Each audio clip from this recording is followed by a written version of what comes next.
I don't have time for this bullshit. Ha! Bullshit, bullshit, bullshit. All this guy ever does is BS. Anyway, it's time for another edition of BSing with Big Nate.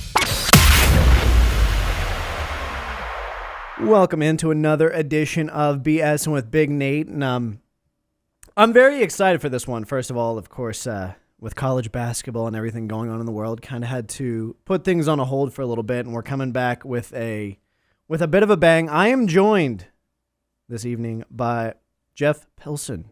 You know that name because, well, frankly, the man has more rock credibility than I could ever hope to have. Jeff, thanks for joining me. Well, thank you. And you know how I know Jeff Pilson? How? Because I am Jeff. That makes it a whole lot easier for you. So the identity just comes with the territory. It's amazing. Of course, right now you are out on the road with Foreigner on the Greatest Hits tour, and then about to embark on the farewell tour. Yes, sir. I kind of want to start there, and I'm not going to ask the obvious question because at this point in Foreigner's 50-year career, we should know what to expect by now. You of course joined the band in 2004 and have been doing it. By now you're pros at it, is kind of my point. I do want to know kind of what this experience has been like over the last year or so, kind of making the plans and going through like, all right, well, we're going to call this a farewell. Oh, well, it took a lot of thought. There was a lot to discuss about this and a lot to consider.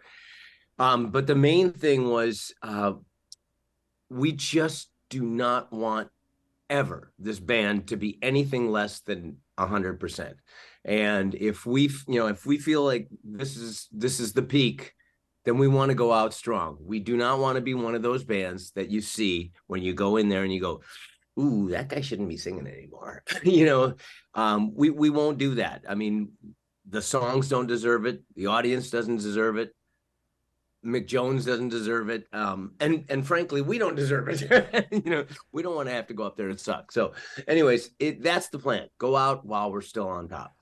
I have a lot of respect for that mentality because it is a very fan forward thinking mentality. And sure, there are people out there to be like, well, man, I never, and I've got a lot of bands like that on my list that I never got to see. I'm still angry to this day. I had an opportunity to go see Bowie before he passed away and never got to do it. And I'm never going to get that back. But I don't know that I necessarily would have wanted to see Bowie when I could have seen him. I would have wanted to see him, at his prime, good health, ready to perform. And the same thing goes, like, yeah, there's a lot of people are paying to come see you. You want to put on the best performance possible. So I respect that mentality a lot. Was it something that was like considered for a long time, or was there just like one night where it kind of clicked, like, hey, No, I mean, it started, as a conversation, I want to say close to a year ago, that just kind of morphed into the decision. I think we considered it for a couple months carefully. That's always important. So my other kind of caveat question to that is, once that farewell tour wraps up, what do you have retirement plans? Because you don't seem like someone who's, just going to stop. Music's a lifetime love and passion. Well, yeah, absolutely. Well, I hope to do a lot more recording because that recording is a huge passion of mine. Producing and writing, recording, producing, all that stuff I absolutely love to do. And hopefully we'll get to do more of it. I've got, like you mentioned, I've got a million of these other projects going on, so maybe some of those could play live. But right now I'm worried about this because we're going to go into the end of 24. So right now I'm focusing on this Foreigner farewell tour, and then what happens afterwards. So I'll kind of roll with the punches a little bit. Now, is that something? I was to say, is that something that you're looking forward to? Because me, I'm someone, in my 20s going through university, and then like you get to your graduation after 4 years of college and you're like, what do I do next? And then immediately, like 2 days after my graduation, I was working and I started and I've kind of gone since. And now we're a decade out from my graduation, and I'm starting to realize that there are other things that matter and you don't need to stress. Um, I feel like I don't have to hustle as much. I can work and enjoy what I'm doing. Of course, you get to work and enjoy what you're doing, and now you're in a position where, it's all kind of going to wrap up and then you get to roll with it. Is that something that, you're looking forward to and have been seeking for a while, or? Well, not necessarily. I mean, listen, the travel that's involved in being on the road, that is very tiring. And, having a lot less of that will be really nice.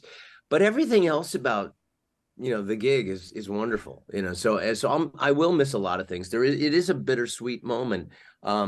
Less travel will be great, but I'm going to miss the guys. I mean, seriously, we get along so well. We have such a wonderful chemistry with one another. And then musically, I'm going to miss it. I'm going to miss the audiences. So sure, it's a combo plate. There's a little good, little bit of bad, but overall, I am really looking forward to making a lot more music in the studio, I hope.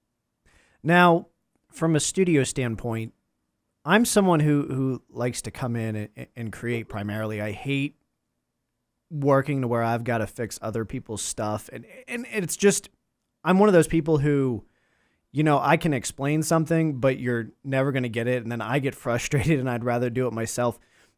How does that feel coming from like a creative standpoint to going into producing? Do you feel like you've seen both sides of the coin, so you've got kind of more credibility and confidence in explaining what needs to be done?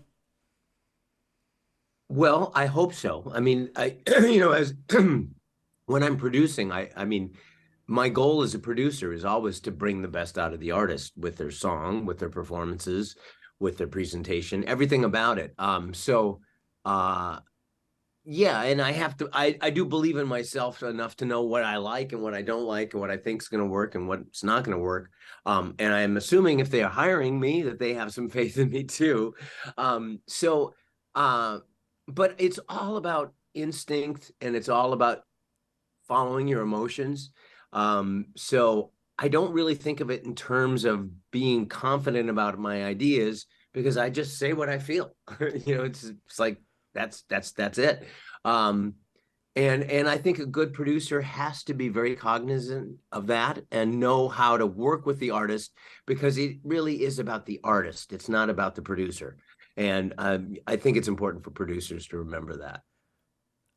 So I do have another question. We're going to come off the production track a little bit, and I do want to get a little bit into your history as a musician and, kind of being a part of Foreigner for what, the last, I think by the time it's wrapped up, it'll be 20 years. Mm-hmm. So That'll be old. Yeah. Let's go back to 2004, and how do you end up joining Foreigner? All right. Well, so I had done a movie in the year 2000. It came out in 2001, but it was a movie called Rockstar. And in the movie with me was Jason Bonham. And Jason, son of the Led Zeppelin legendary drummer John Bonham. Very nice guy, too. Jason, was that? Said very nice guy. He's been kind enough Jason. to grace our station Jason's as well. Great. Jason's great. Anyways, well, Jason is the one that started working with Mick Jones and kind of talked Mick into revamping Foreigner, which was very cool. And because Jason and I had worked together in the movie, the chemistry was good. They just called me up and I came down and the chemistry was immediate. So kind of been there ever since.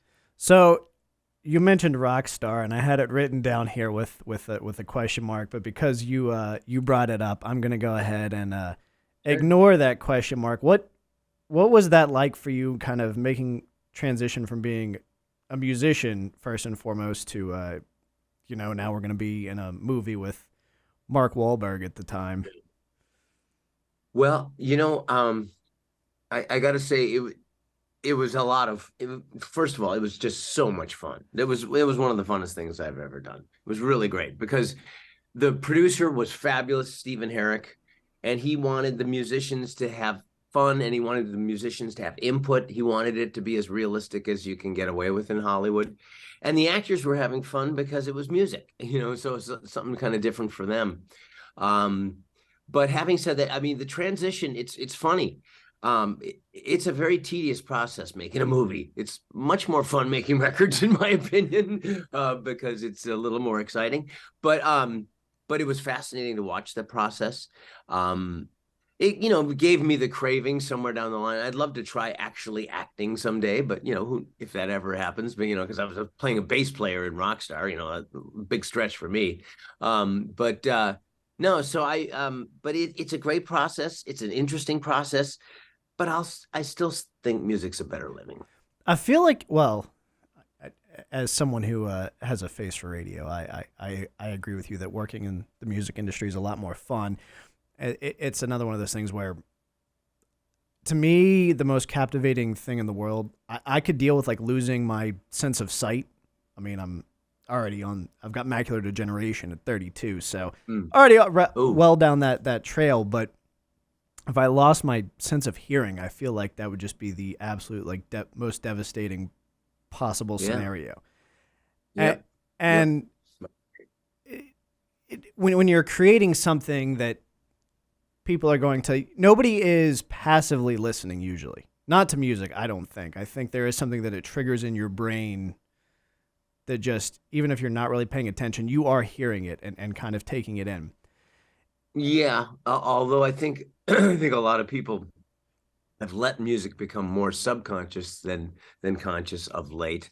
It kind of tends to fall. It kind of becomes background music for a lot of things now, which is kind of sad. But there is, yes, of course, people still listen to records, and that's all great. What would point was that it's hitting them subliminally regardless.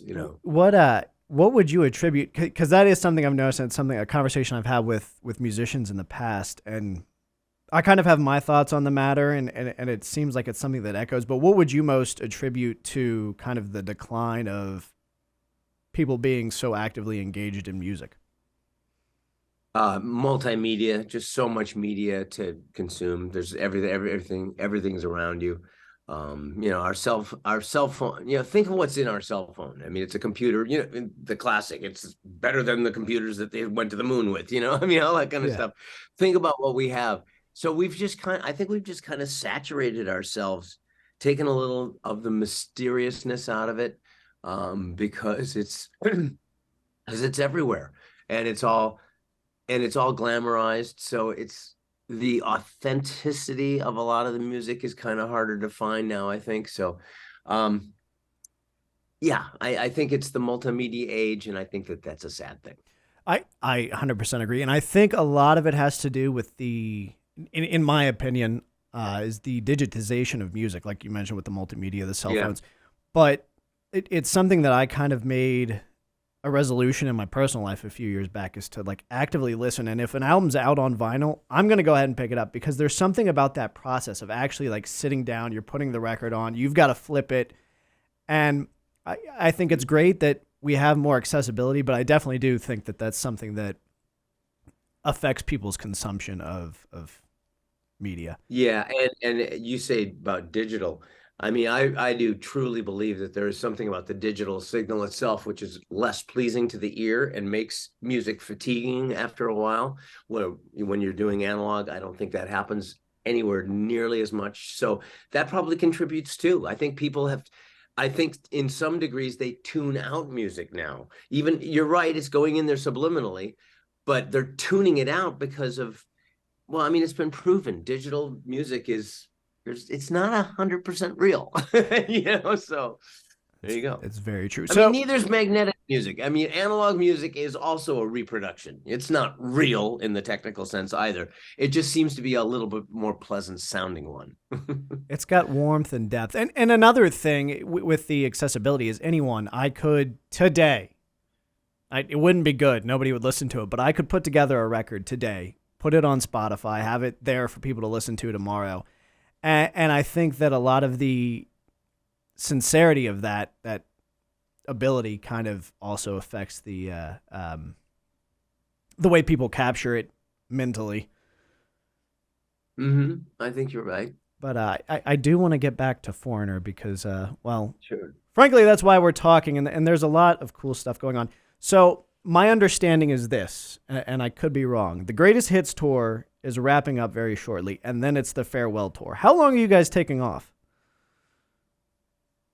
Taking off, you mean between Yeah, the two? Oh, about a month. yeah, about a month. So at that point, you end it. It's like, guys, I'll see you in a month. What does your process look like? Kind of taking that month off. Well, my process, I do a bunch of recording. I'm going to be doing drums with Steve Brown. Steve Brown is the drummer for Tesla, and he plays with one of my projects, The End Machine, which I have with George Lynch. And he's going to be coming to do drums on the upcoming M Machine record. So I've got my time kind of cut out during June. But also trying to relax, spend some time with my family and stuff like that. I hope I get to do. Okay. So the other thing I kind of want to delve into with Foreigner is there's such, I mean, there's no joke. This is the Greatest Hits tour right now. And everybody, whether or not they realize it, I mean, it's Foreigner. Everyone knows at least one Foreigner song, word for word. What is your favorite to play live? Which one do you kind of look out at the crowd and it's like, yeah, this is they're really, you know what? There is not a favorite. There just isn't. They're all unique in their own way. And each song kind of has a different reaction. So there isn't a favorite. There's just so many great moments. I mean, feels like the first time, every time we get to that chorus, you can just feel the audience coming together. I Want to Know What Love Is, so communal. Bringing the choir, we generally bring a high school choir up for I Want to Know What Love Is, and things like that just make it real special. And there's so many of those moments. Michael's guitar solo on Urgent Now. I mean, just so many great things. So you brought up the choir, and that's something that I've seen, and I think it's so incredibly cool that you guys are touring, coming from out of town, but it's so impactful to that local community to have this community engagement, and it's not something that like night of you're like, yeah, we need a choir, let's get someone out here. What was the genesis of that, and kind of what's the process look like when you guys are doing that? Well, it was pretty much our manager's idea years ago, about high school choirs. It came about because I Want to Know What Love Is, of course, has a gospel choir on the record. So it was kind of a no-brainer. It was Phil's idea, our manager, to have it a high school choir because we wanted to help with the school music funding, for one thing. We've been working with the Grammy Foundation for that. We're trying to help these schools who, I mean, that's the first thing that goes when budgets start getting cut is the music program. So we're trying to help out as much as we can, and which has been great. But yeah, it's very important to us getting these music programs help up and running. Got to do it. I think to be a well-rounded person, you kind of do need that background in music education. Yeah, well, I mean, statistically, that's been proven many times over. It really has. We're in a position here in the state of Virginia where things have gotten even more bizarre now. At this point, past middle school, history is an elective, and of course, you know what they say: those who don't learn history are doomed to repeat it. Doomed to repeat it, yeah. Like well, it gets so wild to me the things that get cut, and I think it's very important what you do. Of course, I'm a little biased. My wife's a school teacher, but yeah. Foreigner, of course, going to be at the Salem Civic Center next Sunday, and all the info available on our website. Before we wrap up, I do want to thank you for your time. Thank you. Is there anything from your career that stands out as kind of the biggest moment? The biggest moment? Wow. Biggest moment. Ooh, boy. Tough one. Well, we did get nominated for a Grammy in 1989, early 90. So that was kind of cool. Playing with Led Zeppelin at the O2 Arena in 2007 with Foreigner, that was amazing. Royal Albert Hall, Carnegie Hall. I mean, there's been so many real highlights. It's kind of hard to pinpoint one. Well, you know what? I'm gonna agree with you. I think you personally could go on your own greatest hits tour. But Jeff, thank you so very much for taking the time and Oh, my talking with me pleasure. today. Absolutely, man. Well, thank you and good luck on everything.